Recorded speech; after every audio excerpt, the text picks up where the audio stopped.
All right, Zach, here's a chart that shows what interest rates have done since the beginning of the year. You can see right here on at the beginning of this chart that in at the beginning of January, they're like around 6.5%.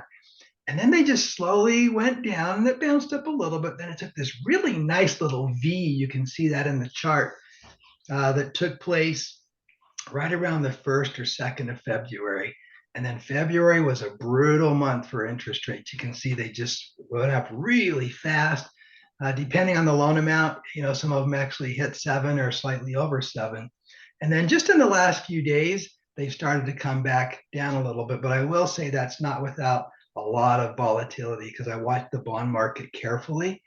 And you'll see 75, 80, 90, 100-point swings in a given day, which are huge, huge swings in the bond market. So no one's really sure where this thing's going to go. There's a lot of volatility. But what I want to point out about this chart is it's good for buyers and it's good for sellers depending on which side of the fence you're on, because as the rates come down, a lot of buyers say, oh, that's great, that's going to help me. Actually, it helps the seller more than it helps the buyer.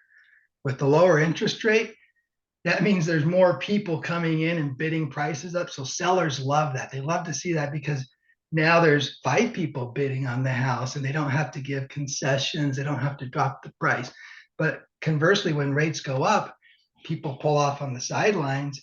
And right now when rates were a little higher just a couple of days ago, we saw a lot of sellers, even still now, offering 3% concessions.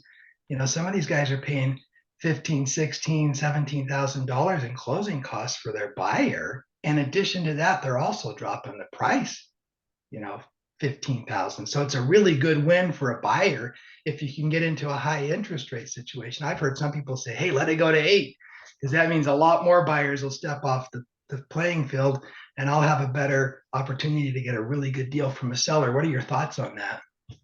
Yeah, it's interesting to see because like when we start to hit that good buyer demand and even hit that strong buyer demand, that's when you and I were starting to see multiple offers kind of come back onto the table. We had several of those in January and in February where we'd be wanting a specific house and we'd end up seeing it, 2 or 3 offers on a specific house in Lehigh or Pleasant Grove. And so it's interesting to see how the higher the interest rate goes, the more closing costs we get, potential price reduction. And so, yeah, depending on which side of it you're on, it it dictates a lot of how much negotiating power you have.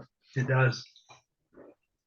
As I look at this from a longer perspective, right now, if we're in those 6% interest rate range, we're gonna have you're likely going to lock in an interest rate and be there for the next 6 to 9 months, kind of a thing. It might even be a little bit longer depending on when that refinance happens. But this chart shows that the refinance is going to be able to be there in that next 6 to 9 months range. And the reason being is this pink line ends up being the cost of shelter as it shows in CPI. Now, CPI is a consumer price index, and it's one of the measures that the Federal Reserve looks at closely when they look at inflation. And we can see that in shelter costs, there was kind of a blip during like January 2021 all the way up until it peaked in probably January of 2022, right in there. And we've now seen those shelter costs come down, but when CPI looks at it, they look at it over a 12-month average. And so as we look there, basically we're still taking into account a good portion of that bubble.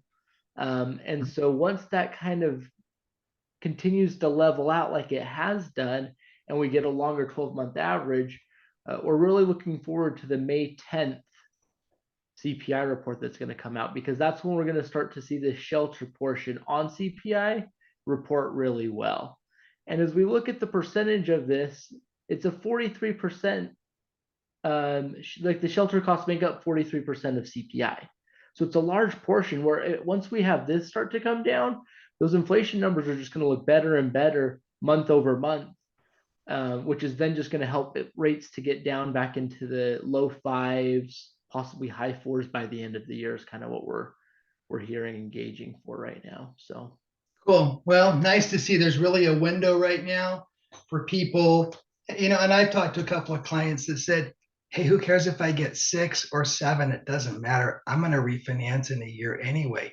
I'll take the 7 so I can get a better deal with the seller right now and save a lot of money up front. But good to see. There's just a lot of activity, a lot of volatility, like we talked about.